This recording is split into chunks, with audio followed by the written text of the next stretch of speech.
Hello, everyone. This is Christy Sullivan, and I'm the Secretary of the American Society for Cellular and Computational Toxicology. I want to welcome you to today's webinar. It's hosted by the ASCCT and the European Society for Toxicology in Vitro.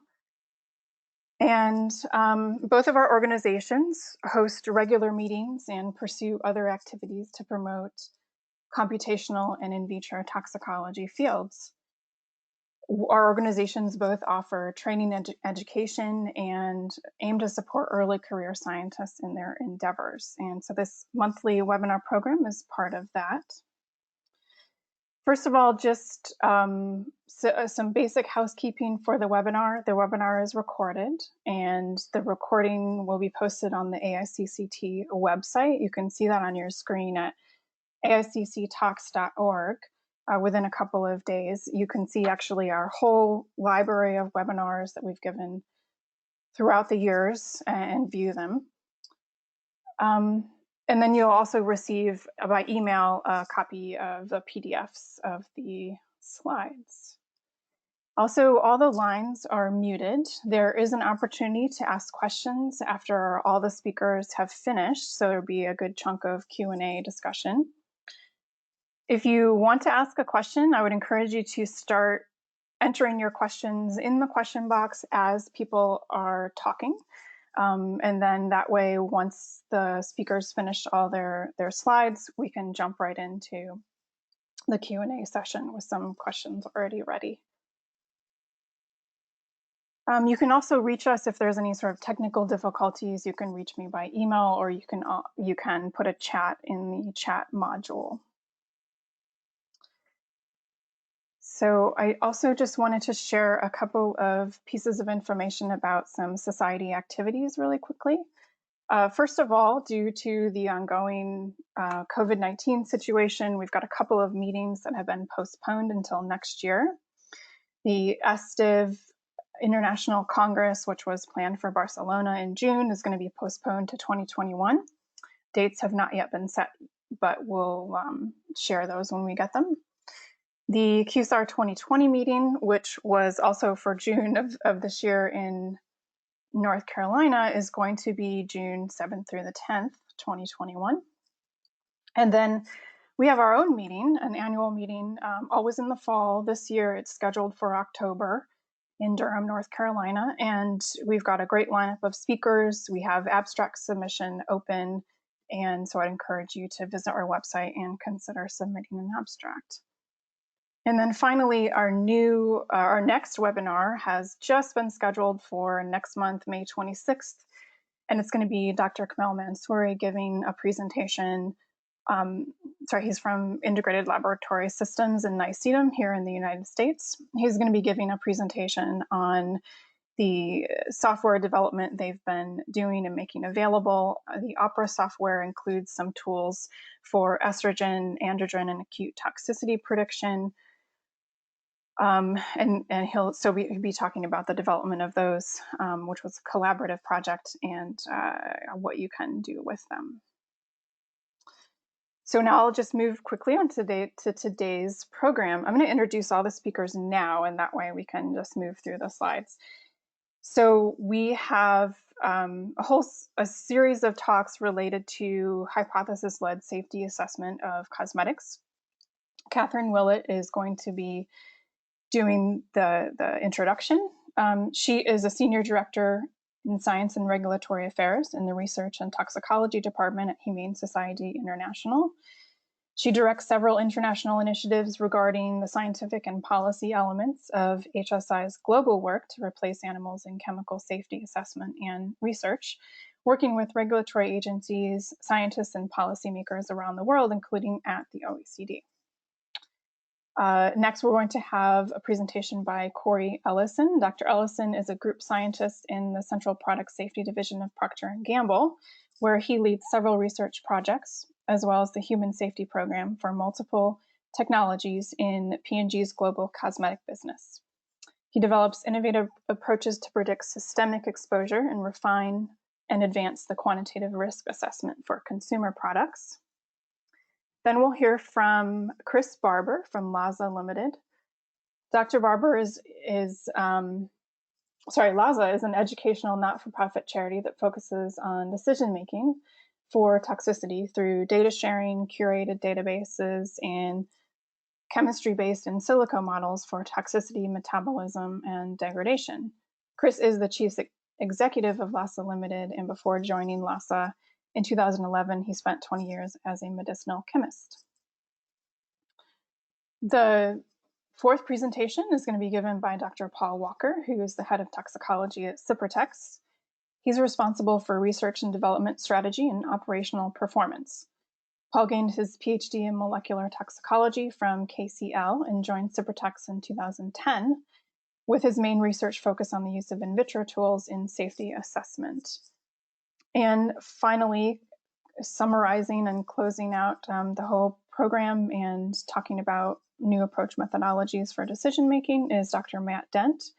He is a science leader at Unilever's Safety and Environmental Assurance Center, where his role is to develop and apply new approaches to risk-based safety decision-making for consumer products. And then, as I mentioned, we'll have a question and answer session after that.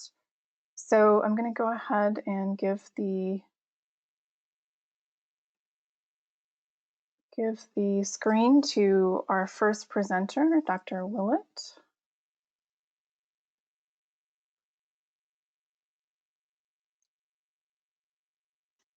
Okay, can you see my presentation? I can, yes, looks good. Excellent, thank you. Hello, everyone. I'm Kate Willett from Humane Society International. I'd like to give a big thanks to Christy, ASTEV, and ASCCT for hosting and organizing this webinar. And I'd like to thank you all for tuning in for today's program, which will present a hypothesis-driven approach to chemical safety assessment, focusing on cosmetics. And then I will briefly introduce our AFSA Cosmetics project. Okay. I'm trying to make the slides go. There we go.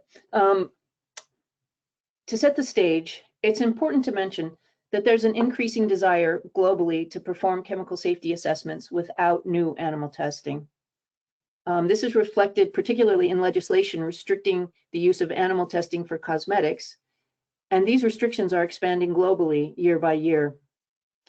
To enable confident safety assessment without the use of animals, and particularly for chemicals with a high potential for human exposure, such as cosmetics, an evolution in the way we think about chemical safety assessment is occurring.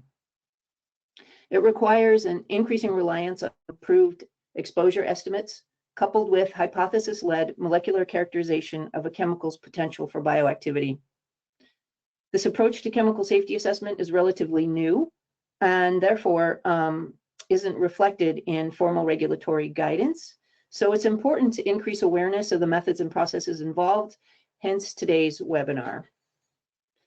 This hypothesis-led exposure-driven approach, as applied to cosmetics, has been formalized as Next Generation Risk Assessment, or NGRA. The International Cooperation on Cosmetics Regulation, the ICCR, is a voluntary group of cosmetics regulatory authorities from Brazil, Canada, the European Union, Japan, and the United States. The ICCR tasked a group of scientists from regulatory authorities and industry to develop principles directing the development of NGRA, and they came up with these 9.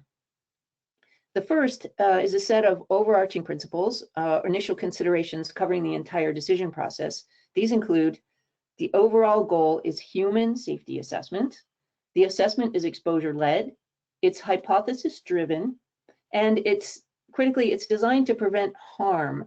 This is in contrast to attempting to predict the potential for an adverse outcome. Next are principles covering the risk assessment or decision-making process itself. The process uses a tiered and iterative approach, and this is following appropriate appraisal of all the existing information, and it uses robust and relevant methods and strategies. Important for establishing the confidence in the decision is adequately documenting the process. This includes that the logic of the approach should be transparently and explicitly documented, and that sources of uncertainty should be characterized and documented as well. These principles have been articulated in a report from the ICCR task force and published. The reference is here at the bottom of this slide, which you will have a copy of. And the first author of this paper is the final speaker in this webinar. So if there are any questions, you can ask Matthew during the Q&A. Okay. Another important element to the NGRA process is development of a framework or workflow. Such a workflow was established during an EU framework program called a Safety Evaluation Ultimately Replacing Animal Testing, or SIRAT. SIRAT was a public-private partnership supported by Cosmetics Europe. The SIRAT workflow shares similar ideas to the 9 ICCR principles. It's hypothesis-led, exposure-driven, and informed by a tiered approach to further assessment involving in silico and in vitro methods. The workflow begins with a problem formulation. In the case of cosmetics, this involves identifying the exposure scenario, the use scenario, identifying the molecular structure of the ingredient of interest, followed by the collection of all relevant existing information, including any in silico predictions and predictions or measurements of possible metabolites, as well as any possible read across the analogs.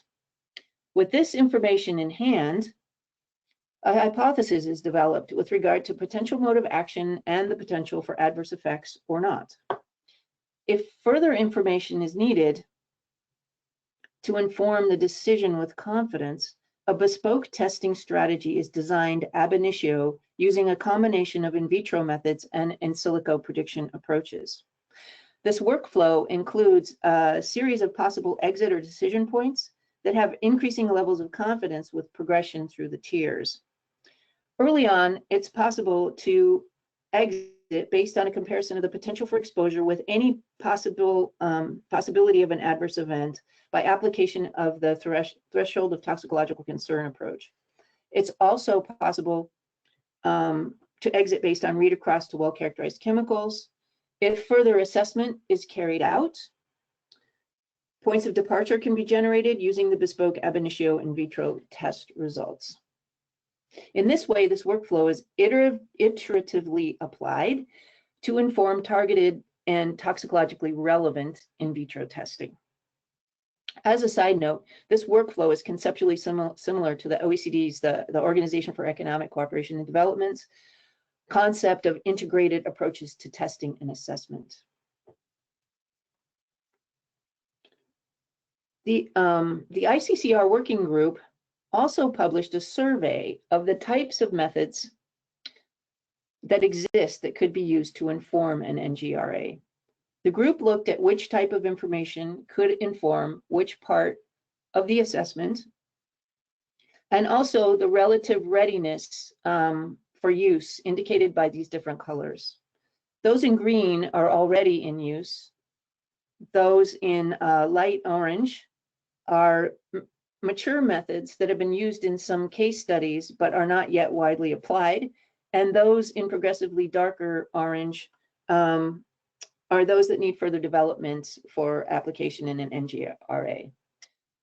The speakers that follow me today will introduce us to the application of some of these methods in an NGRA. Now I'd like to introduce you briefly to our Animal-Free Safety Assessment, or AFSA, Cosmetics collaboration. This project is an HSI coordinated collaboration of industry and nonprofit partners. The goal is to support chemical safety decisions without new animal testing. And the focus of the scientific portion of this collaboration is to build capacity in the application of animal-free NGRA. This involves both the development of safety assessment decision tools and case studies, and an education and training program. We have divided the NGRA process into 9 of what we're calling information modules for development. These include the overarching process considerations, things you consider when you design an NGRA. And other modules include problem formulation, which includes hypothesis generation, consumer exposure, predictive chemistry, exposure-based waving, internal exposure, in vitro assay synthesis, This would be integrated approaches, and finally integration into the risk assessment overall. There's also a module on the history of safe use. This project differs from many others in that its focus is on how to use the information in decision making and not on how to generate the information. Experts from our members are tasked with developing the content. However, this is really intended to be a conversation between the developers and potential users. And we're therefore seeking input from users such as regulators, industry safety assessors, including those from small and medium enterprises, and safety and regulatory compliance consultants. If any of you are interested in either becoming a member of this collaboration or engaging in the conversation regarding the development of the materials, please contact me. The next slide just shows some of the anticipated delivery channels. So please stay tuned. Our website is afsacollaboration.org, and so you can follow what's going on there. Okay, and wrapping up, there's an increasing desire globally to perform chemical safety assessments without new animal testing. The NGRA approach to cosmetic safety assessment achieves this by applying a hypothesis-driven, exposure-led, bespoke evaluation using in silico and in vitro methods and approaches. This approach is based on principles outlined by the ICCR and follows the SURAT workflow. The speakers following me in this webinar will present examples of elements that inform an NGRA. Thank you. Over to the next speaker. Okay, thank you so much, Dr. Willett. I'm going to just, Dr. Ellison, make you the presenter.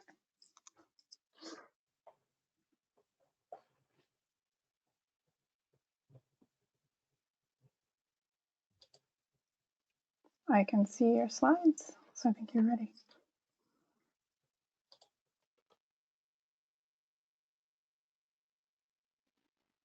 Perfect. Just had to unmute myself. Yes. Can you hear me okay? Yep, sounds good. Okay, great. So as Christy stated earlier, I am Corie Ellison, and I am a human safety toxicologist in Procter & Gamble. And today, my talk will be on the exposure-based safety assessment of cosmetics.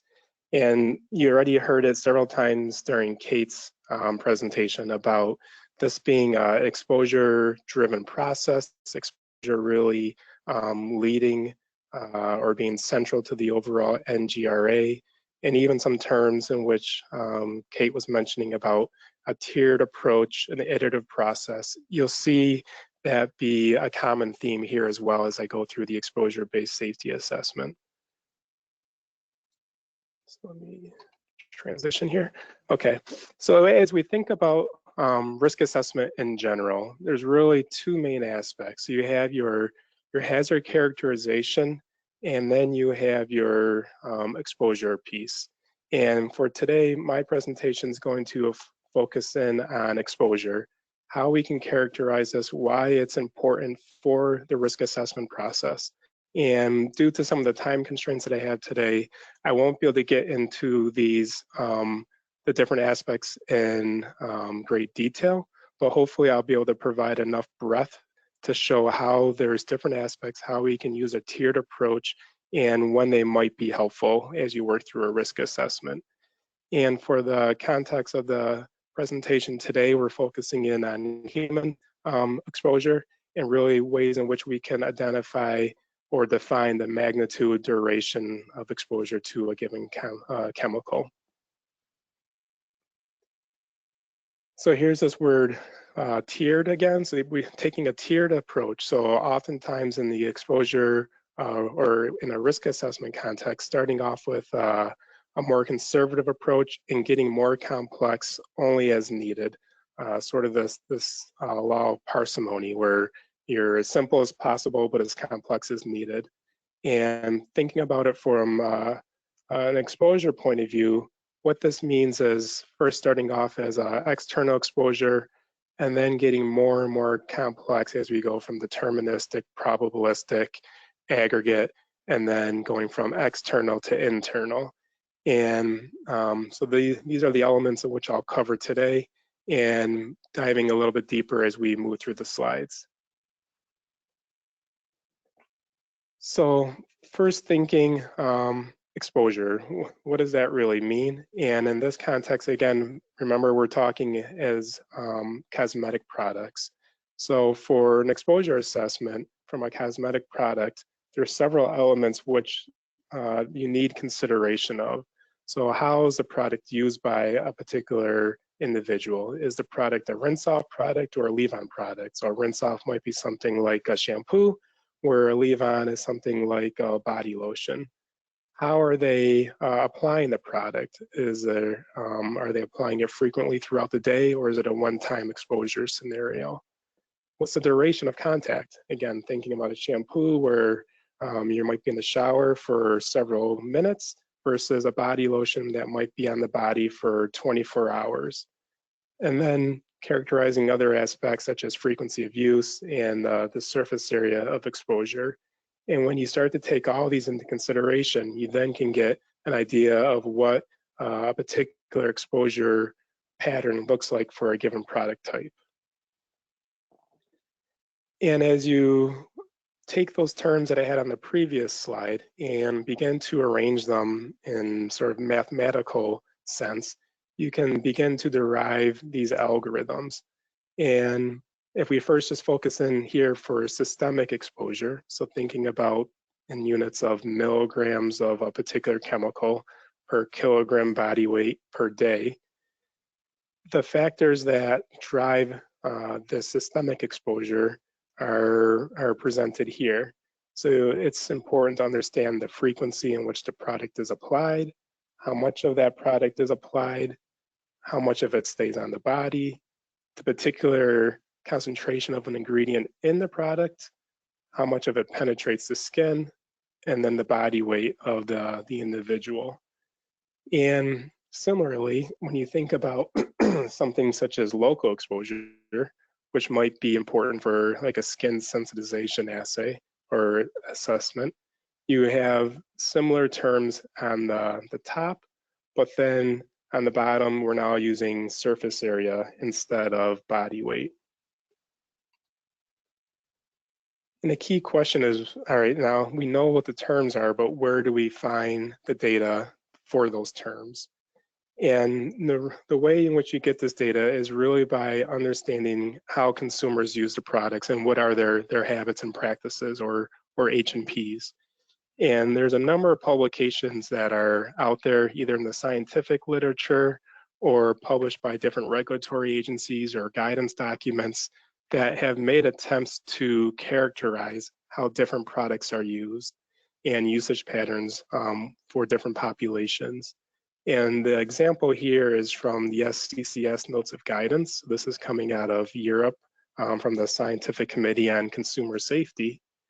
And what they've done is looked at data that is in existence for different product categories and different product types. So using shower gel as an example, they've gone through and begin to characterize how much of that product is used on a regular basis, how much of it is retained on the skin. And from those numbers, it's then possible to make estimates of the daily exposure to a product type. And then once you understand how much of a given ingredient is in that product, you can start to understand how much exposure there is to a particular chemical. So going further down into the tiered approach, we have this algorithm, which I showed you on the previous screen for trying to estimate the particular exposure for a given chemical. Then there's choices that need to be made about whether a deterministic or probabilistic approach is used to try to solve the equation. So the data that I showed on the previous slide, those are all sort of data points for a deterministic approach. And when a deterministic approach is used, what feeds into this algorithm are point estimates. So you have an estimate for frequency, you might have another input parameter estimate for the amount of product used and retention.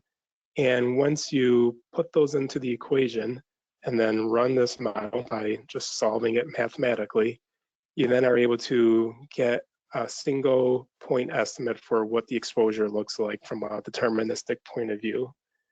But there are sometimes cases where these deterministic parameters might be much more conservative than one hopes, or you might want to include some measure of variability. And that's where a probabilistic approach can be utilized, where instead of a single point estimate for a given parameter, so something like frequency, you can have a distribution around that. So knowing that not all people use a particular product the same way, you're able to build out these distributions for each one of the parameters. And then when you go to solve the exposure model, you also combine it with statistical models, so something such as Monte Carlo sampling. So what that would do is, say you want to solve this equation 1,000 times. For each time you solve it, you randomly select from your distribution what the frequency would be, you randomly select the amount applied, retention, etc. And you solve the equation and you build out these distributions to say, from a more of a probabilistic approach where we're using more data, how does that external exposure look? And there's pros and cons to each one of these. So again, the deterministic approach being less data intensive could be that higher tier approach where it's easy to do, it's commonly understood, but from a drawback point of view, it ignores a lot of the data, and it may not really capture some of the tendencies that occur within the data, where the probabilistic approach will capture more of the probability distributions, but it's much more intensive and you need more data to build it out.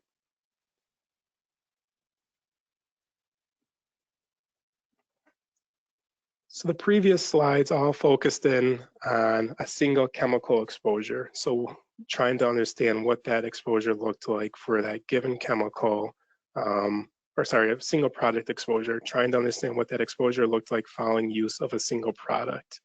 Where we know that many chemicals are used in multiple product types, and in some cases there might be a need for an aggregate exposure assessment. And what that means is trying to understand how a chemical is used within a particular product type within a company, but also across other product types and even maybe across different categories, and looking not just within one particular company, but across the industry, how are companies using that particular chemical and in what product types. And then in order to do a more robust aggregate exposure assessment, you can start to think about what are going outside just the cosmetic realm of products, but are there dietary sources for this particular chemical? And even indirect environmental exposures, are we getting it from just daily living, going outside? So once you start to take in consideration these other sources of exposure, you then can start to do an aggregate exposure assessment for a particular chemical. And this, very much like the overall exposure process, can be broken out into a tiered approach, where first starting off asking the question, is an aggregate exposure assessment necessary? So in many cases, it may not be, in which you don't need to do it.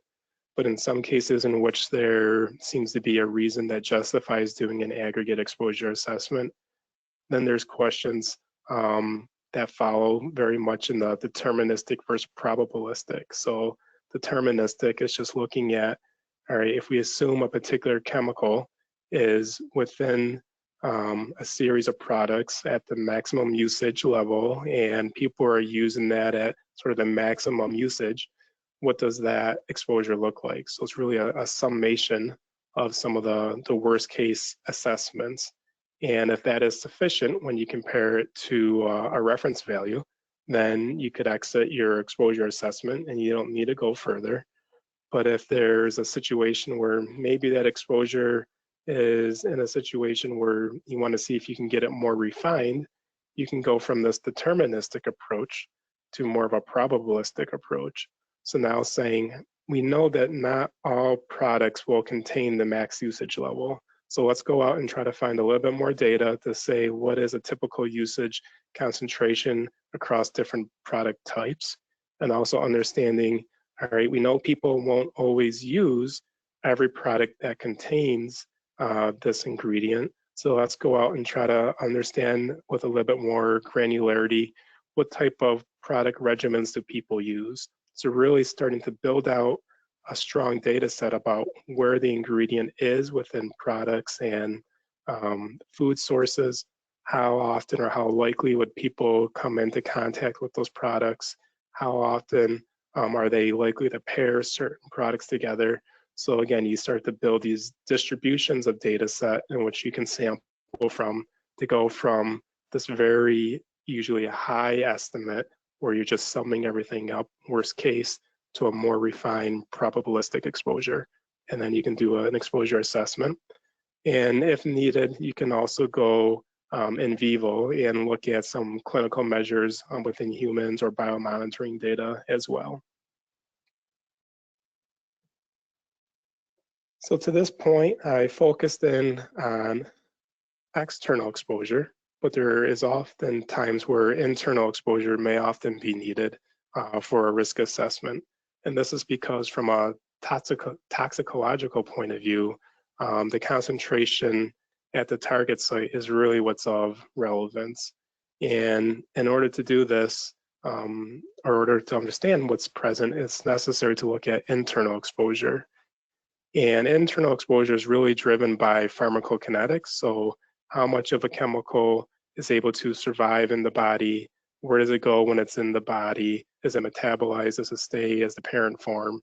And once you have a strong understanding of the pharmacokinetics, you then can make estimates of internal exposure. And this can be used as a way to refine a risk assessment.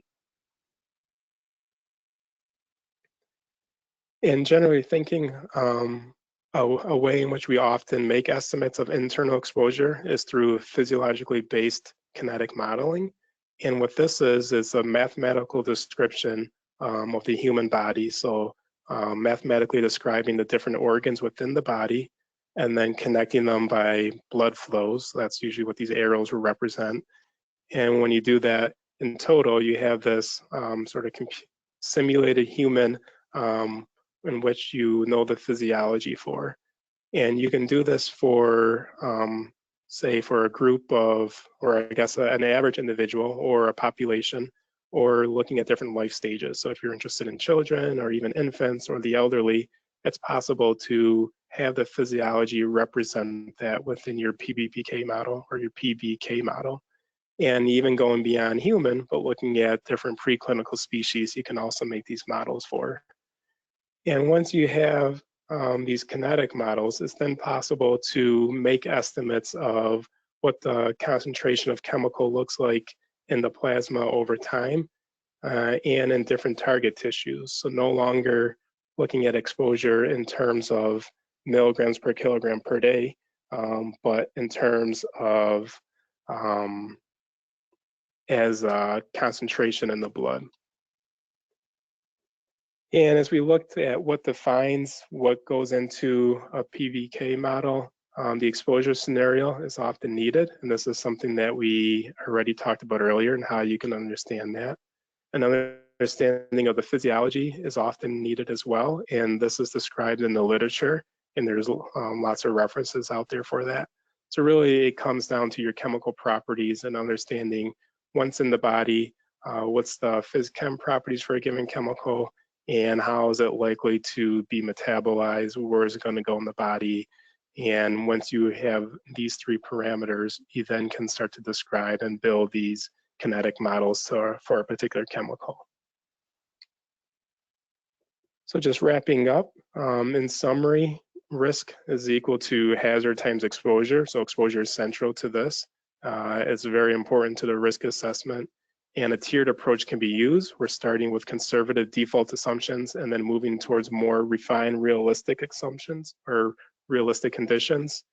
And then exposure calculations can be done for external or internal exposures. And just remembering this famous quote for toxicology about the dose makes the poison, or you can replace dose here with exposure.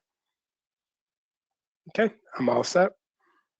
All right, thank you very much, Dr. Ellison. We're going to move now to Dr. Barber. Just make you presenter.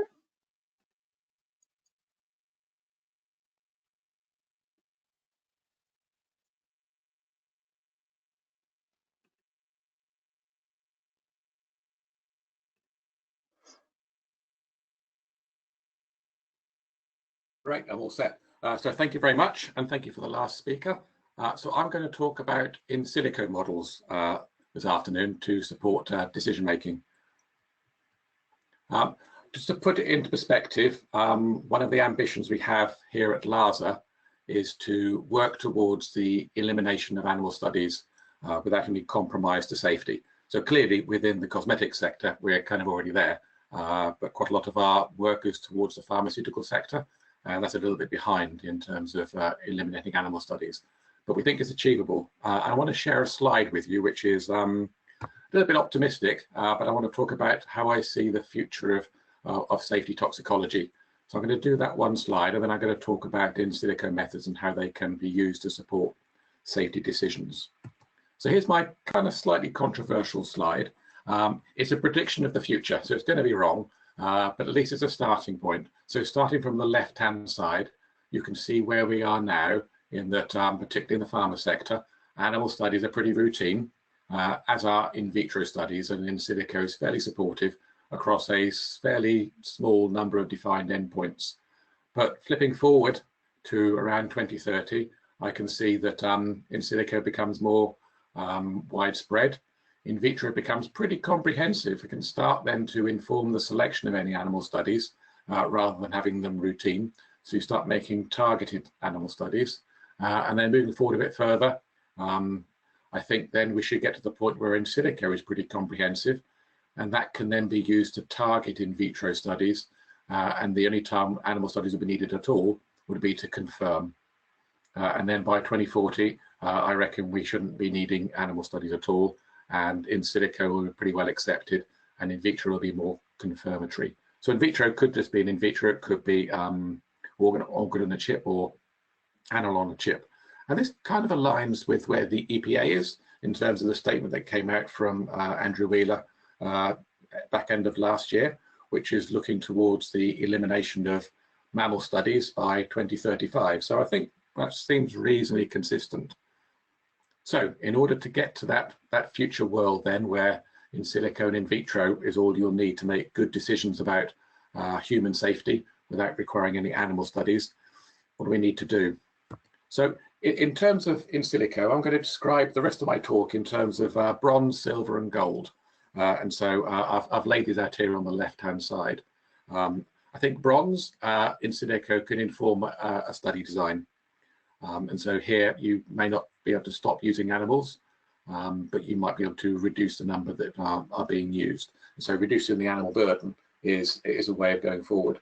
But getting better in silico could be enough to identify when the study is needed, and maybe in vitro and in silico will then be sufficient to make a decision that's not only safe but also regulatory accepted. And again, I want to emphasize that this is particularly challenging within the pharma sector, where at the moment animal studies are obligatory. Okay, so at the silver level, in silico wouldn't be enough on its own. And so the gold, the aspiration of Lhasa is to produce models which are sufficient and accepted within a regulatory framework and a safety framework in decision making. And again, I think there are kind of two layers here. It's easier to accept a positive prediction from an in silico model because that means just stop and don't go anymore. Positive meaning toxic. It's more difficult to accept a negative prediction from in silico because there's still that element of risk. You're saying, I don't know of any reason, but is there anything that's not known by the models? So to give examples of each of these, let me work my way through. Oops, going the wrong way, sorry. So bronze then, so better study design. So that might be the elimination of a second species. It might be the use of historic data to make better choices about how to design the study, and that can result in smaller study sizes. And an area which Lhasa is active in at the moment within an EU project, eTransafe, is looking at the use of virtual control animals. And a publication just came out a couple of weeks ago where we've laid out that concept of not needing control animals in animal studies, because there's enough data from historic control animals in order to make those good comparisons. So that's your bronze. Silver, this is this combination of in vitro and in silico, and that being sufficient to make a decision without the need for animals. And I've just put up here a paper that came out last year where in vitro and in silico in conjunction was used to make decisions about the risk of skin sensitization to a human. And the reason this is interesting, because there's been quite a lot of effort to look at different combinations of assays that can be used to make decisions about skin sensitization without using animals. And quite a lot of those analyses were run lots of assays and take the majority vote, or take a conservative view. If any one of those assays is positive, then consider that as a positive prediction. But that's quite time consuming and quite costly, and in silico can help. And the approach presented here shows that an in silico model can understand the strengths and weaknesses, the gaps and the sensitivities of different assays, and based upon the chemical, understand which of those assays is the most useful to making a prediction. And that can then be confirmed with one or two in vitro assays. So it's a more efficient way of working. And this workflow ended up with very high accuracy. But of course, where we want to get to is to that gold level, the accepting a prediction without the need to do any animal studies. Here it's much more challenging. Yeah, so it requires a model that's trusted. It requires a lot of supporting data. In other words, if you're going to defend or make a decision and justify it, you need an awful lot of supporting information and knowledge and data in order to get to that point where you can comfortably stand up and say, I believe this is a safe decision. And often that hinges upon having data and having a mechanistic rationale. And the screenshot on the right-hand side is Derek Nexus, where all of that information is composed within a knowledge base and a prediction is made, and information that provides analogs and a mechanistic rationale and an expert commentary and references allows a conclusion to be drawn. This is relatively easy to accept if you want to be conservative, and an alert is fired which says this might be toxic, in this case mutagen, in which case you say, I don't want to expose it to a human. So therefore the risk to the end human is relatively low. This becomes more difficult with a negative prediction because here there's a level of uncertainty that's left. Again, there's a lot of work that's been done in this area, and I highlight a couple of papers where quite a lot of the science behind making predictions for a negative and being able to accept those has been worked through. More recently, we've published a paper around redefining applicability domains. So the early definitions of applicability domains were quite varied in the way in which they've been interpreted, and lots of different ways of trying to define the applicability domain of a model has been put forward, which means that if you look at two different in silico models, they may say it's within or outside of the domain and use completely different methodologies and different questions in order to make that assessment. And so the approach we've put forward is that actually you need to divide the problem of applicability domain into three separate questions. Firstly, whether the query compound is within the mechanistic range of the model. If it isn't, then it's not appropriate. You also need to understand how reliable you need to be with a model. So how much uncertainty or how much error can you accept in a model? And that's captured in this concept called a reliability domain. And finally, the last part is what we've termed the decidability domain, which is, can I make a clear decision?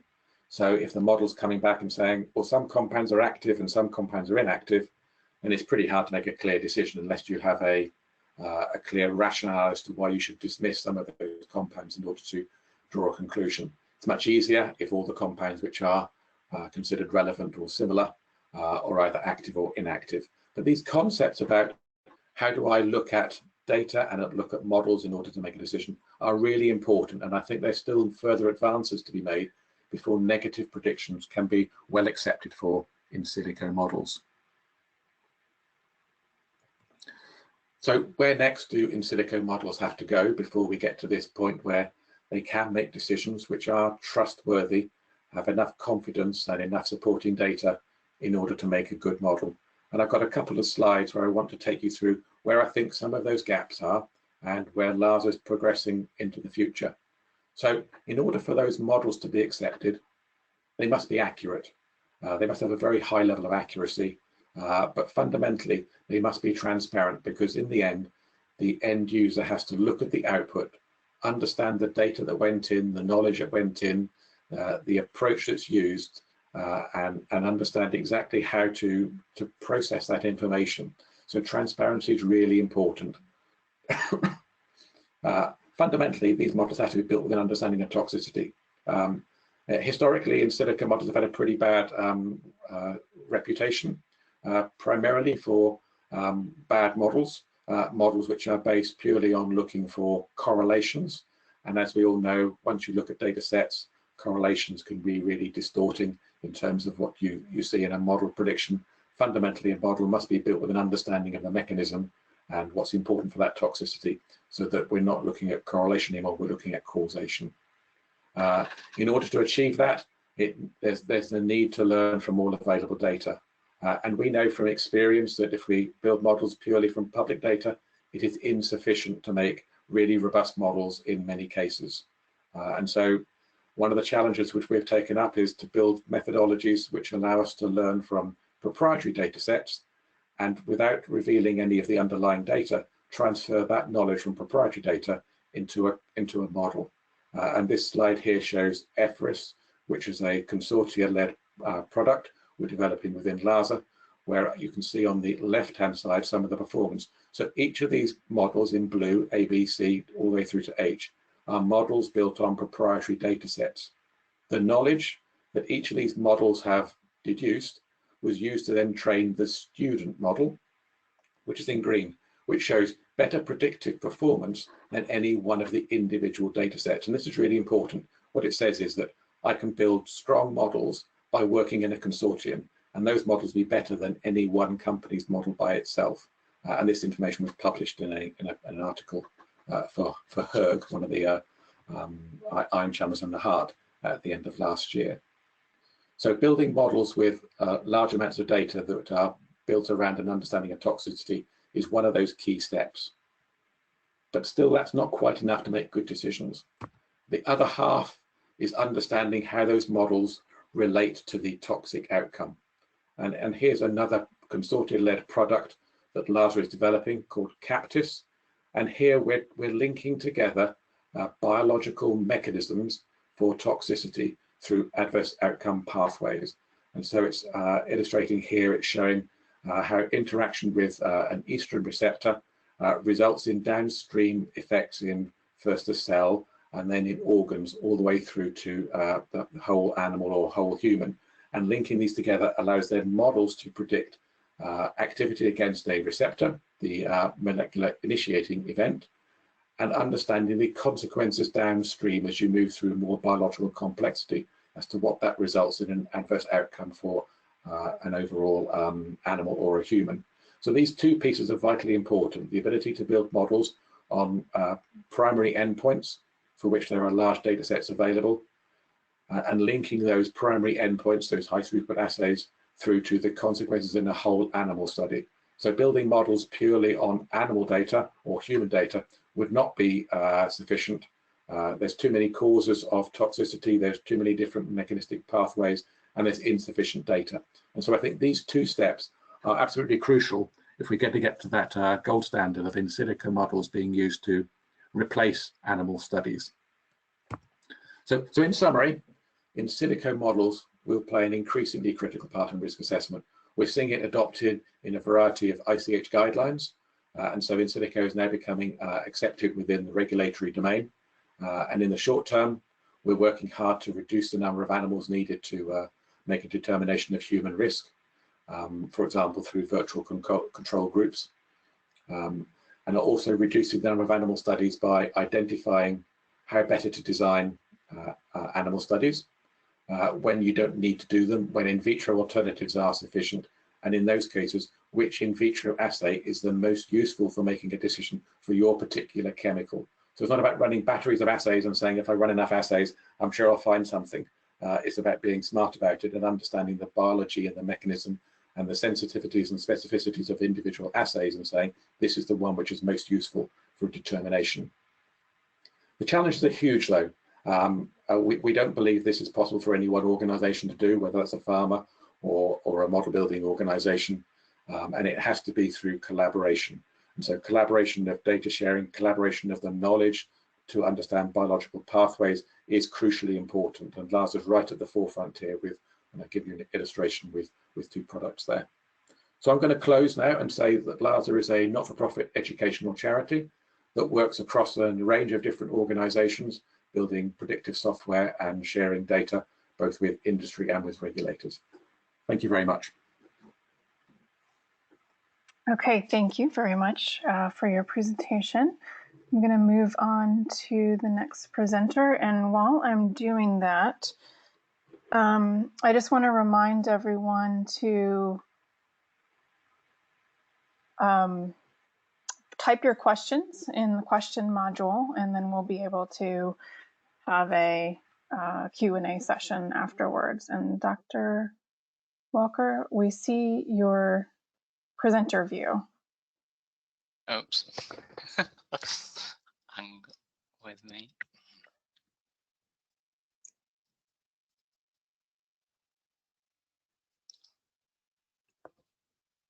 Any join up? That's the presenter view, I think. Oh, here we go. Yeah, I think if you do that.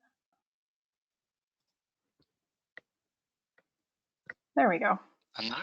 Yep, go right Great. ahead. Thanks. And I'll just hi, my name is Paul Walker. I work for Cyprotex, which is a ADME tox CRO, and we're part of the Evotec family of CROs. And today I'd just like to introduce you to some of our in vitro approaches that we're using in safety assessment. So as a brief introduction to the presentation today, so first of all, I'd like to walk you through one of the technologies that we use, which is high content imaging, and then also our application of high content imaging in 2D and 3D cellular models.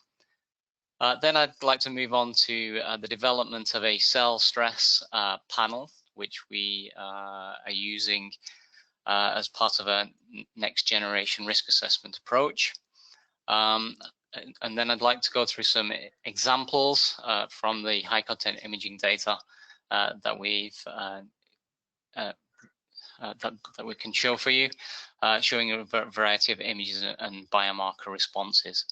And then finally, I'd like to go through a recent publication that is currently in press, which is a collaboration with Unilever, where we've tested this new cell stress panel.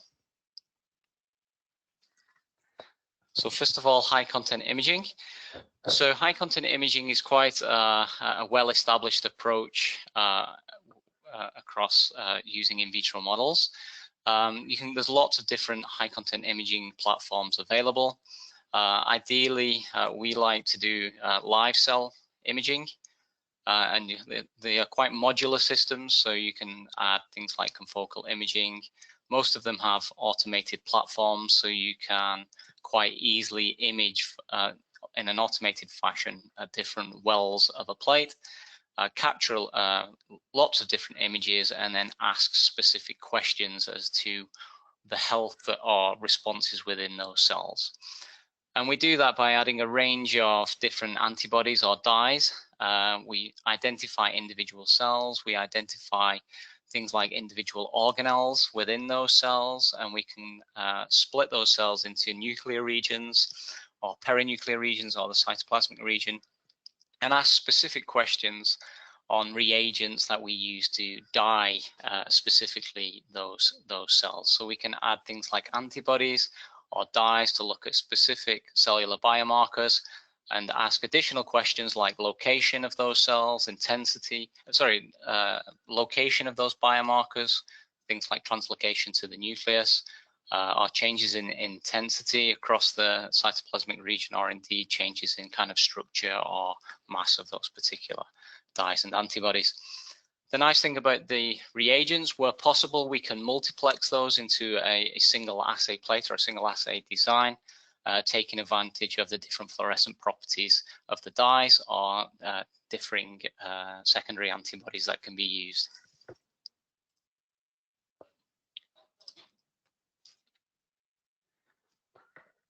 So we also use high content imaging to look at 3D models. So here on the left, you can see we can derive different organ models by using either a hanging drop system or a ultra low adhesion plate. And the critical thing about developing and certainly imaging 3D models is the position of those tissues within the well. The nice thing about the ultra low adhesion plates is that they are round bottoms, so that means that we can, with a few different imaging techniques and processes, we can manage to get the microtissues in a single field of view at any particular well. So that means instead of having to hunt around those wells and find the microtissue, we are pretty confident that within a single field of view in the center of the well, we can find our microtissue, which basically just stops us getting things like edge effects and speeds up the image acquisition process where we don't need to hunt for those microtissues. And then that allows us to confocally image through these microtissues and determine, as I mentioned before, different biomarkers using a range of different dyes and antibodies.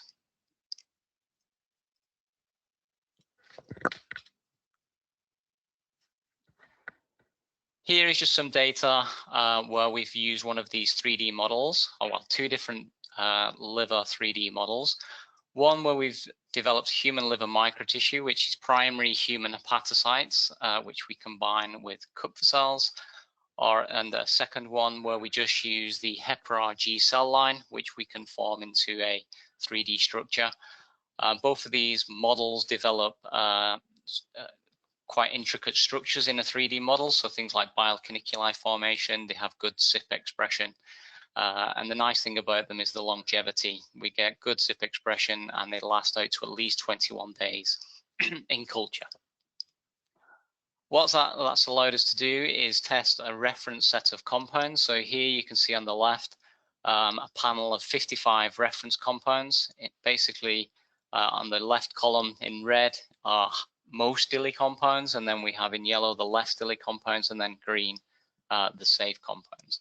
And what we've done is repeat dosed these microtissues for 14 days, and then using high content imaging, we've looked at a range of biomarkers. So here we've looked at a nuclear stain. We can also look at mitochondrial mass and mitochondrial potential with a dye, a specific dye.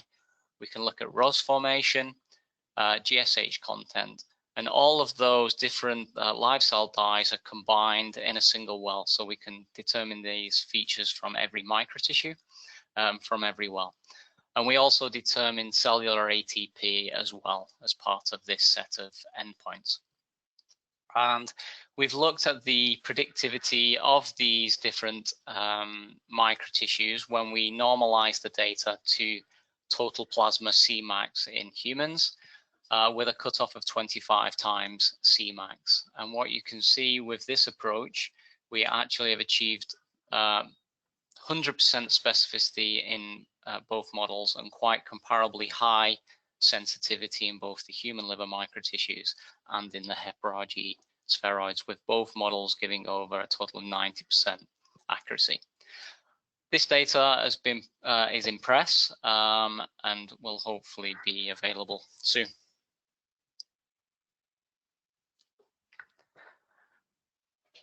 So next, I'd like to go on to the development of a cellular stress panel that we've developed in collaboration with Unilever as part of a tiered next generation risk assessment approach. As you've already heard, NGRA approaches from previous and strategies from previous speakers. So the first thing we set about doing is looking into a whole range of AOPs and different pathways and mechanisms that can lead to potential safety liabilities or potential risk of harm. And we identified a range of different pathways. So you can see we came up with 36 different biomarkers, again, which could be multiplexed where possible into specific assay plate designs. And we identified pathways such as DNA damage, inflammation, ER stress, metal stress, heat shock proteins, and things like that. So you can see it's quite a broad kind of capture-all type, well, not maybe capture-all, but certainly a comprehensive list of pathways to potentially look for safety liabilities. And we used initially the HepG2 cell model and looked at 3 different time points. You can see 1, 6, and 24 hours length of exposures where we're running HepG2 cells, where we looked at all these 36 biomarkers. So this is the simple illustration of all the different biomarkers, not necessarily the different how they are multiplex, but a list of those biomarkers under each of the mechanisms. The majority of them are established through high content imaging. So in blue are the high content imaging endpoints. Now, obviously, as I've said, that could be a range of dyes and antibodies to be multiplexed where possible. In addition to those, we looked at a range of cytokines, which we've determined with Lhasa. In addition to that, we also have used the Seahorse platform, which measures mitochondrial effects and cellular mitochondrial bioactivity. And we can determine things like OCAR and reserve capacity, as well as ECAR, to determine mitochondrial effects and the health of the mitochondria. In addition to that, just as we did the 3D model, we can use Promega kits to determine ATP and LDH release. So just moving on to some of the data, here you can see with an exposure to cadmium across we typically run an 8-point concentration curve in triplicate. You can see with cadmium at 4 micromolar, you can see accumulation of metallothionein expression within those cells, which is seen with the fluorescence green. And typically what you'd expect is the transcription factor MTF1, which would get activated, leading to an increase in metallothionein expression, which would then sequester or act to sequester any free metal ion within the cell.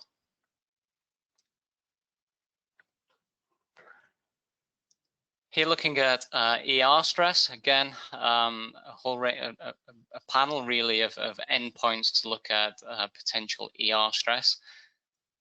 Here we've exposed the cells to tunicamycin at 10 micromolar, and you can hopefully see in those images various colors representing the different markers of ER stress. So we've used ER tracker to look at endoplasmic reticulum or ER disruption. BIP as a ER chaperone and a key marker for ER stress, and then finally CHOP as a specific endpoint for ER stress.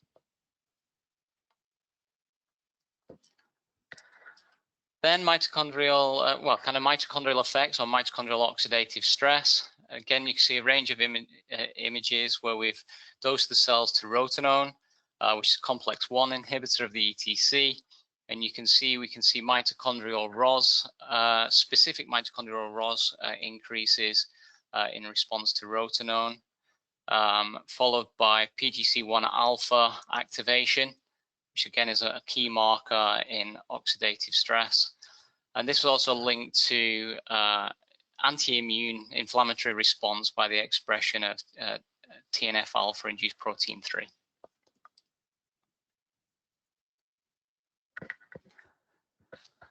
So as part of this approach with Unilever, once we've established the cell stress panel, obviously we miniaturized that approach as much as we could to get the best assay design and as many biomarkers within a single plate type as we could, multiplexing up to 7 different endpoints. We obviously selected the cell type, an initial cell type to investigate, and looked at 3 different time points. We then selected 13 benchmark substances with known safety effects, and we categorize those as either low risk or high risk. And then as we moved on then to kind of establish the dose of which we would expose the cells to, and we use this by looking at kind of clinical data for these chemicals and compounds, and PBK modeling to establish Cmax concentration. And this work is also in press and should be available soon. This is just a snapshot of some of that data. So we evaluated these 13 benchmark chemicals and drugs. As I said, they were characterized into low and high risk, as you can see on the left. And what we did was we determined the point of departure, so i.e. the earliest concentration of which we see a response in these 36 biomarkers, and then at the 3 different time points. And we've plotted that data against the Cmax, which you can see the dashed green line. And for most of the low risk compounds, you can see we see a clear separation, i.e. a much weaker response, if any response, to the 36 biomarkers, well below what the plasma Cmax concentration would be, except for the only compound that's close to Cmax or just above Cmax was triclosan, which is known to cause some mitochondrial effects, and the responses that we observed were specifically related to the mitochondria. With regards to the high-risk compounds, again, we pretty much saw the opposite, where many of the pods that were calculated from the 36 biomarkers were in excess of the one-time Cmax prediction of exposure, indicating, again, high risk. The only compound that we didn't pick up with such high threshold was diclofenac. Diclofenac may have not been picked up due to the low metabolic activity of HepG2s. Interestingly, in the 3D data that I showed you, even though you couldn't quite see the detail, diclofenac is picked up in a 3D long-term repeat dosing model. And as I said, this publication is pretty much close to being in press. So just to finish off the presentation, so introduced you to the development of a cell stress panel, which we think could form one of the NAMs that could be used in a tiered approach for next generation risk assessment. Panels made up of 36 different biomarkers. The initial validation obviously is within HepG2s, but many of these biomarkers could be used in a whole range of different cellular models and obviously assessed at different time points. And some initial validation of which we've used 13 different benchmark substances with the establishment of the point of departure and how we've been using that to normalize against Cmax as an IVIV approach in risk assessment, and as I said, as part of a NGRA tool. Thank you. Okay, thank you very much, Dr. Walker. And so we're going to move to our last speaker.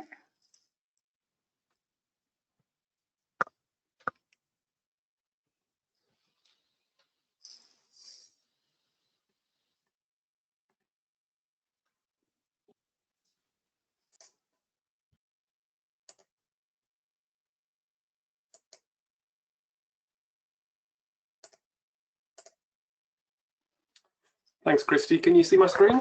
Yes, looks good. Right, thank you. So we've had some great talks, and thanks to the previous speakers for those talks about the different NAMs, different tools and approaches that might be important in NGRA. So now we're going to turn our attention to how we might integrate the information that we've heard about so that we can make safety decisions for cosmetic ingredients. Now, of course, animal-free approaches have been an important feature of cosmetic ingredient safety assessments for a long time, mostly for assessing exposure or local effects. And at the moment, we can make animal-free safety decisions for systemic effects depending on the level of exposure and the similarity to existing molecules which have systemic toxicity data by using approaches like exposure-based waving or read across, those sorts of approaches which are at the low tiers of the SURAT1 workflow. But the major gap that really exists is a way to confidently assess the safety of a completely novel substance where it's not possible to use these lower tier existing non-animal approaches. And I'll be talking about one particular way of integrating data today, but an important thing to say at the outset of this talk is that there are many different ways to approach safety assessment. There's no one size fits all NGRA, and a lot of the tools and concepts that we've been talking about and that I'll be covering in my talk really do need scrutiny and need evaluation so that we can understand their strengths and limitations, and so that we can understand how far they take us in decision making. And actually that's why the ICCR principles that Kate shared right at the start of this afternoon really is so important, because these provide us with the anchor that remind us that what we need to achieve as we start to build a bespoke NGRA using different kinds of data is going to be flexible and fit for purpose. Hopefully these different principles help to keep us honest in terms of the strengths and limitations of the different approaches that we're going to be using and applying in day-to-day decision making.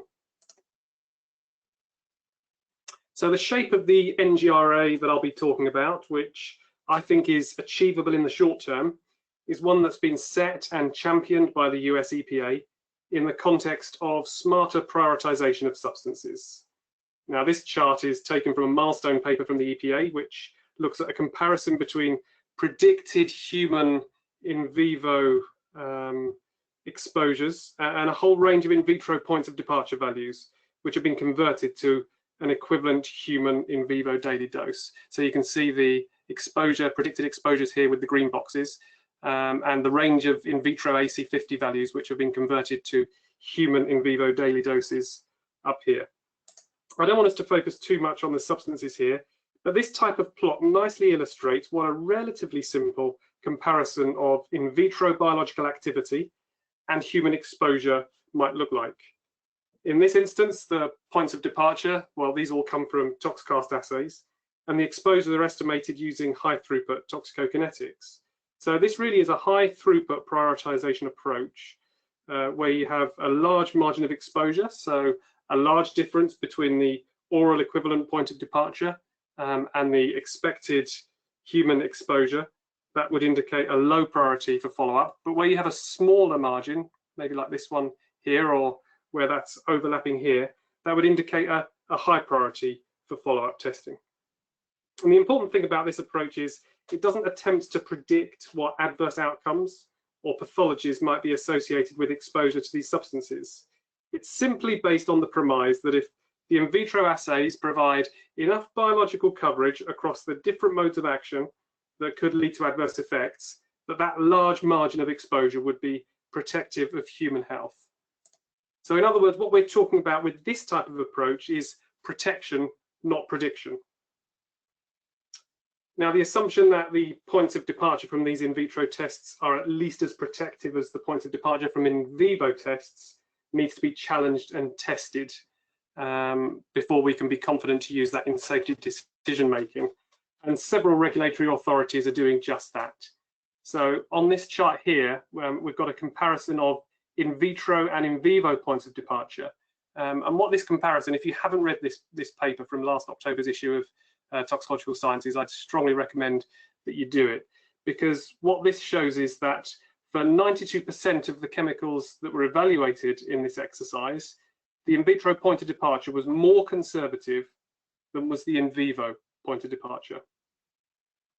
And it's analyses like this, and hopefully more analyses that we'll see coming out of this APCRA initiative and other initiatives as well, that are going to really pave the way for the reduction in animal tests and hopefully completely a fully replacement, as Chris was reminding us earlier. Now, as I mentioned earlier, the context of this work is currently on using NAMs for prioritizing substances for testing. But what about using these same approaches in a different context, in exposure-led risk-based decision-making according to the ICCR principles. What we need to know is if this approach of protection, not prediction, is going to be helpful and where it falls down. So to answer these questions, within Unilever, we've been performing a number of different NGRA case studies on well-known ingredients. And we've been imagining we had no existing toxicology data and no presumption of safety. And this is just one example that's been published recently in Toxicological Sciences. It's a safety assessment for coumarin in body lotions and face creams. And just to make it clear, this work wasn't done to assess real consumer products that contain 0.1% coumarin. These are hypothetical products, hence the less than slick homemade labels on the bottles. So a case study needs a framework, and this is the overall framework for the case study. Now, the path that was followed for this case study is shown on this slide, but as I mentioned earlier, the same approach may not be right for everything.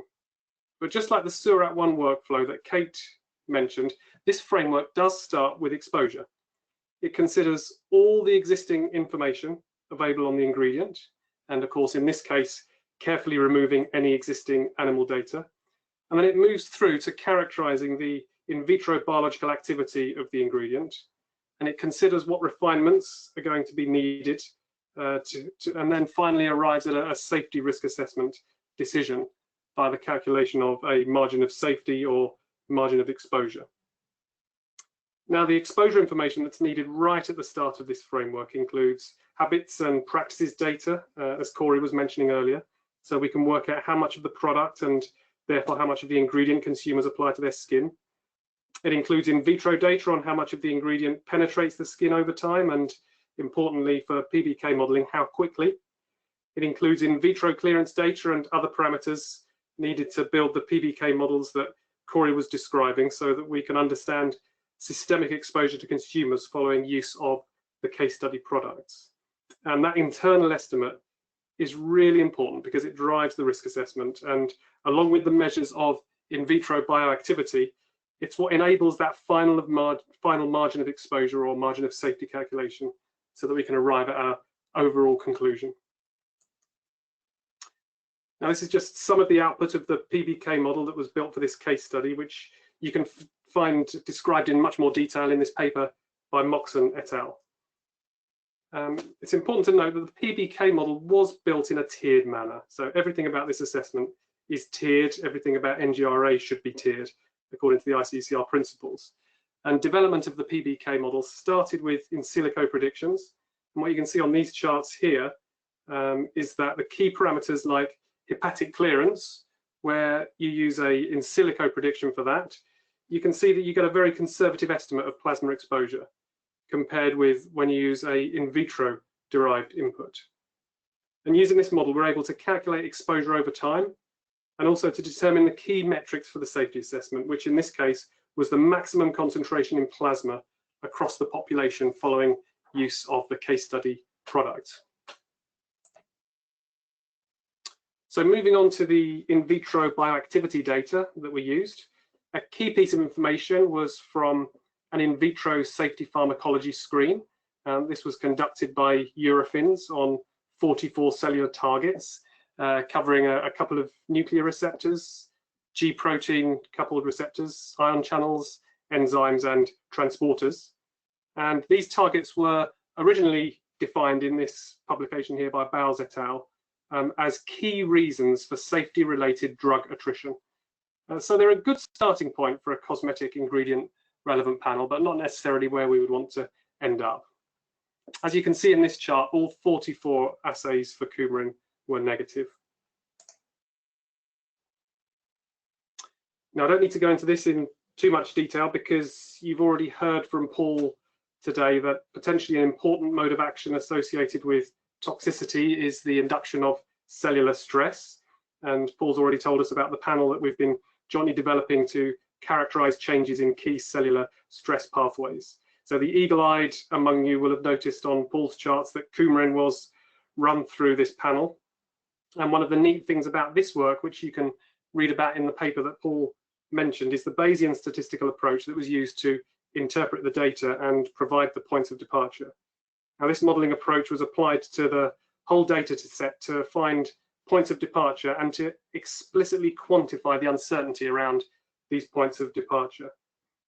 And although coumarin wasn't particularly active in the cell stress panel compared with some of the other substances like Paul was mentioning, diclofenac, doxorubicin, we were able to derive a point of departure for possible effects on these cell stress pathways, and you can read more about that in the paper.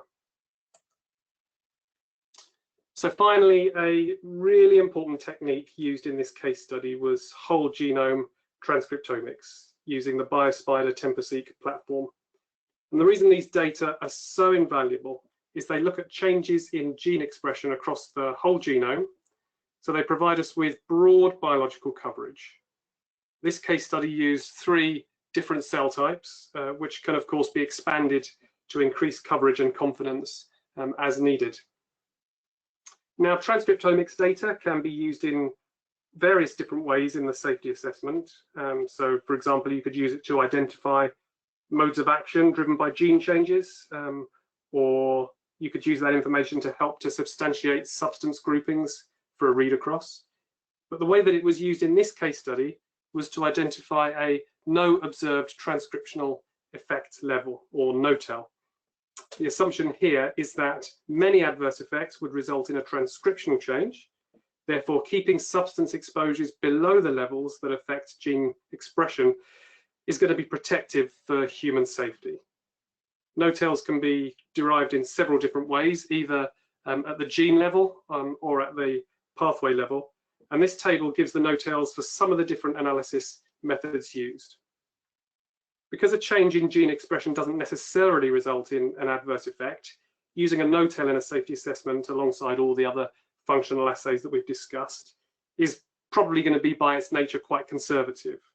So in other words, if consumer exposures are greater than these NOTELs, this doesn't necessarily mean this is going to cause an adverse health effect. But if you're in that sort of situation where your exposure is exceeding your NOTEL, you probably need to dig a bit deeper into the mode of action, work out which pathways are being affected, which genes are being affected, and therefore what that biological activity could mean in terms of an adverse effect. And this means that the NGRA would need to flip from sort of lower tier protective, not predictive mode that we've got described in this framework to a much higher tier and much more ambitious predictive mode. So one of the questions for this type of protective, not predictive NGRA is how useful it really is. For intentionally applied products, how often do the in vitro points of departure give you a safety margin that gives you reassurance of safety? And how often do they give you a safety margin that drives you down a hole of digging and digging and generating more data? And that's one of the reasons that case studies are so important, because we can only really answer that question with more examples of end-to-end next generation risk assessments. Now, there's a lot more data that sits behind this case study that I haven't touched on. You can see that on this schematic here. So please do take a look at the paper for those and see how we've handled some of the 3D models and some of the metabolism refinement. Now, of course, a safety assessment requires a margin of safety to be calculated. This is what the final margin of safety or margin of exposure plot looks like for this case study. As you can see, the yellow line here represents the plasma Cmax and its associated distribution for the face cream, and the purple line represents the body lotion. And the points here all reflect the different points of departure and distributions for the different in vitro assays. So that's good news for this is that the dots are up here and not down here. These are the final margins of safety values, and you can see that they're all well over 100. Knowing what we do about the relative conservatism of in vitro versus in vivo points of departure, and also the fact that this is an internal margin of exposure. So in other words, the kinetic differences are already taken into account in this safety assessment. These margin of safety values look quite encouraging, I would say. But an outstanding question for NGRA is, what margin of safety is needed to demonstrate safety. And I think rather than a magic number to shoot for, an appropriate margin of safety is going to be dependent on the assays used and informed by benchmarking to existing substances, as Paul was describing earlier, with a known safety profile. But I think most safety assessors would regard these as fairly large margins of safety and potentially giving you the ability to be able to make a safety decision. So in conclusion, we are able to integrate available tools to make a non-animal safety decision, but we have some way to go to understand how protective the resulting safety assessment is. In other words, we need to work out how confident we can be in this type of assessment.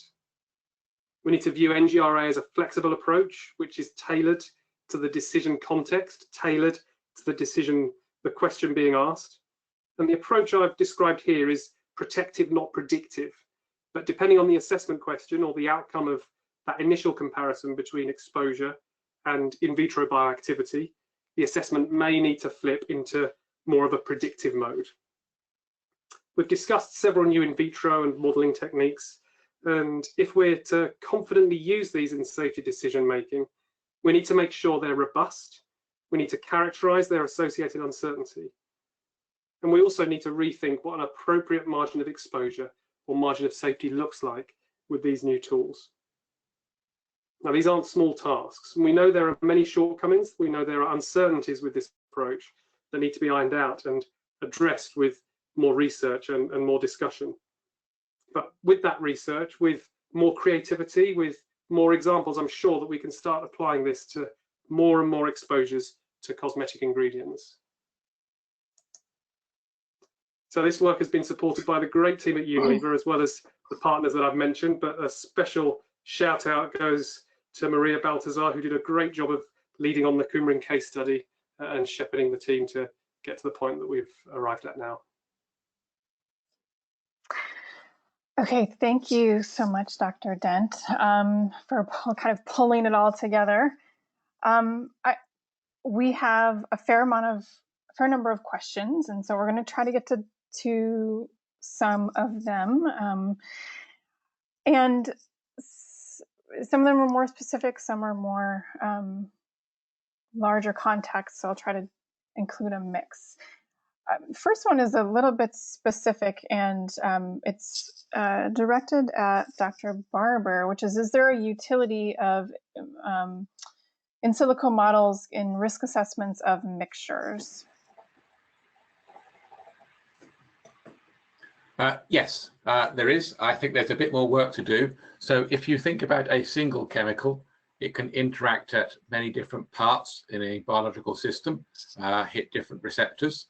And that thinking is exactly the same thinking that would have to be applied to a mixture of chemicals. So rather than thinking of one chemical that might hit several different important toxicity endpoints, you can consider a mixture of chemicals which does the same. So the same thinking needs to be applied. And of course, the complexity is validating that with test data sets, because you need to characterize that mixture as well. But the concept is exactly the same. Great. A couple of questions about the PBPK modeling, and so I'll just try to combine them. So for Dr. Ellison and Dr. Dent, first of all, have you found that there are specific phys-chem features of structures that stood out as having more or less reliable predictivity for risk? And so can you, I guess, connect phys-chem characteristics to risk using the PBK models? And then also, are you able to track concentrations of individual metabolites over time using these types of models? Corie, do you want to have a first stab, or would you like me to? I'll answer the second one, and then for the first one, I think that ties a little bit more to the toxicodynamic piece. I'll let you tackle that one. So as far as tracking metabolites within these kinetic models, yes, that can be done.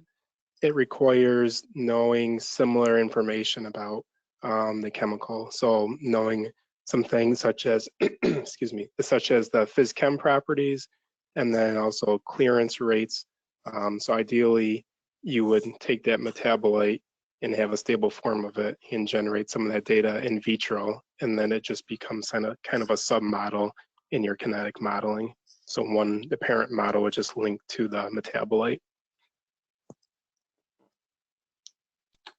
Thanks, Corie. So in terms of where we have problematic substances for PBK modeling, I guess anything which is tricky to test in vitro would be problematic because of the in vitro inputs. So anything that's particularly volatile or where we have problems with solubility. But of course, also there's the issue of specific transporters that might be involved with the transport of the substance. If we don't have any in vivo experience of that, it's with the existing tools quite difficult to have confidence in a PBK model where you have specific transporters that are involved unless you take them into account in the model. Okay.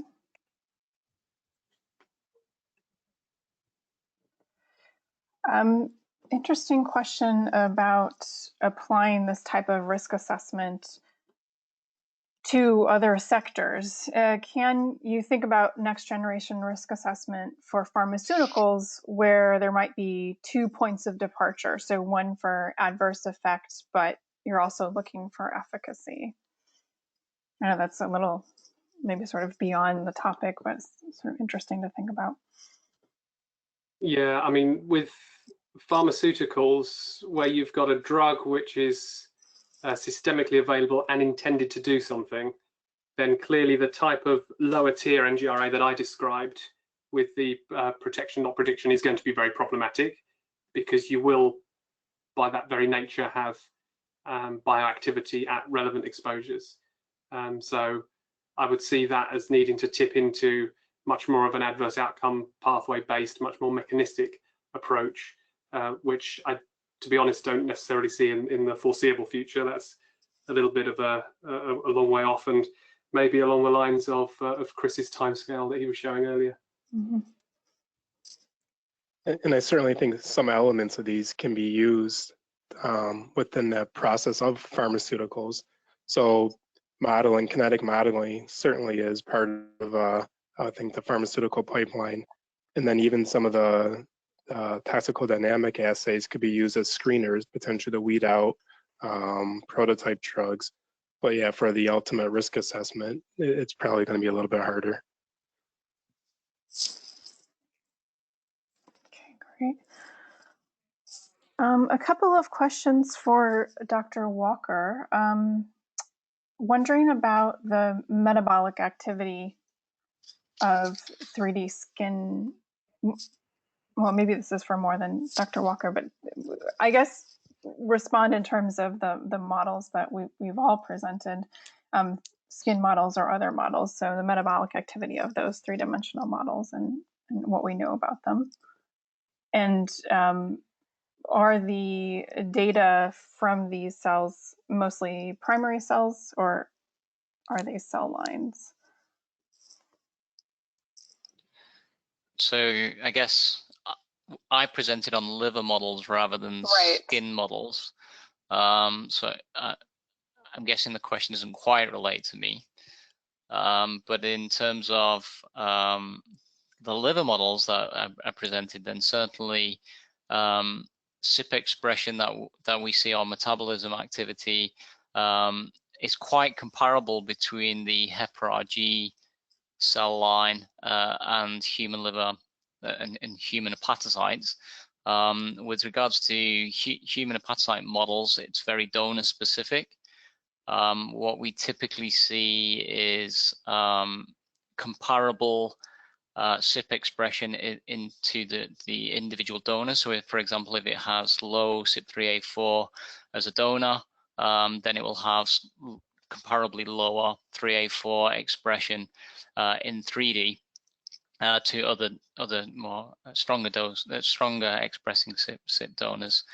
Whereas HEPA-RG tends to sit somewhere, I would say, at the higher level of the CYP expression, or majority of the donors. Okay. I don't know if anybody else wants to comment on skin 3D. Obviously, we have skin 3D models, but I don't know whether Right.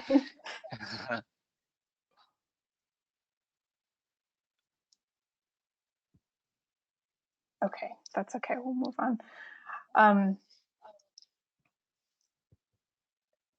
Another question for you, actually.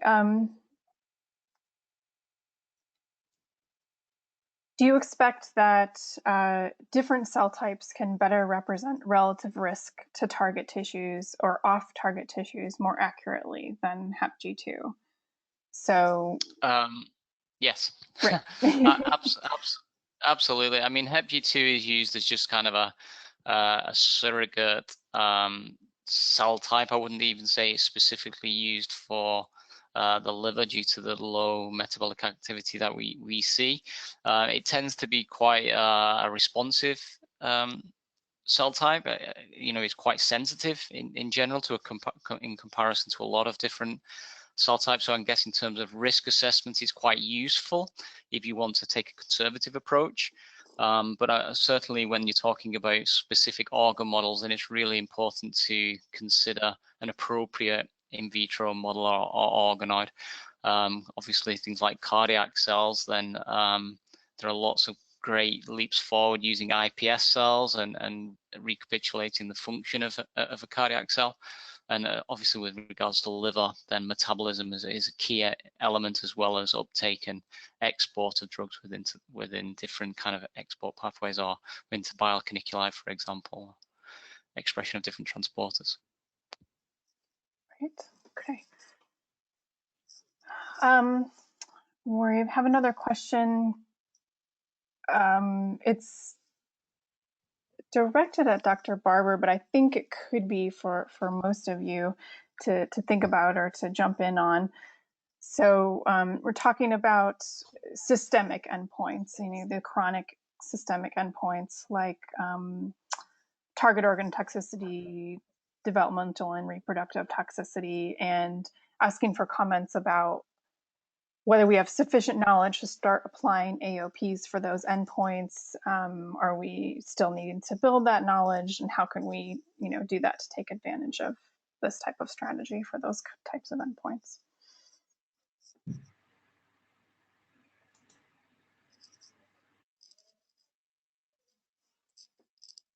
Would you like me to have a go at that, Christy? Sure, yeah, that'd be, go ahead. So I think it depends on the type of safety assessment that you're doing. But for me, if we're trying to operate in a protective, not predictive mode, this is more about looking at the different measures of in vitro bioactivity that we've got and seeing if the points of departure are protective for those effects that you just mentioned. Yeah. So are they protective for effects on development, even though they might not predict that something would cause malformations? If the point of departure is giving you that level of protection, then do you really need to know that at very high exposures in animals it would cause developmental toxicity? That's the way that I would tackle that. I don't know if you think differently, Chris. Yeah, sorry, I was struggling with my unmuting my technical inability. Yes, so in order to be comprehensive in the toxicity pathways, in order to make a safe decision about a systemic or an organ endpoint, is really challenging. You're back into the Donald Rumsfeld's known unknowns and unknown unknowns. But the way I'm looking at it really is we've spent quite a lot of time over the last few years looking at developmental toxicity. And we believe we have captured the toxicity pathways for all of those known chemicals that cause that apical toxicity. So you then get to the point where there may be something you don't know, which is unique and novel, but it's probably still more accurate than hoping that the animal model you're using is going to pick up the same toxicity that you might see in a range of in silico models. So it is really challenging, and the prerequisite really is an understanding of all of the known pathways that lead to that toxicity, and a good coverage of chemicals which have shown that toxicity. If those two align up well, then the risk of discovering a new pathway to toxicity for that endpoint that hasn't been seen with 100-odd chemicals before is pretty low. So it's never going to be perfect, but it's probably going to be pretty close. We're not quite there yet, though. Yep. Okay, great. And I have to say, I think that's probably a really good place to end the conversation.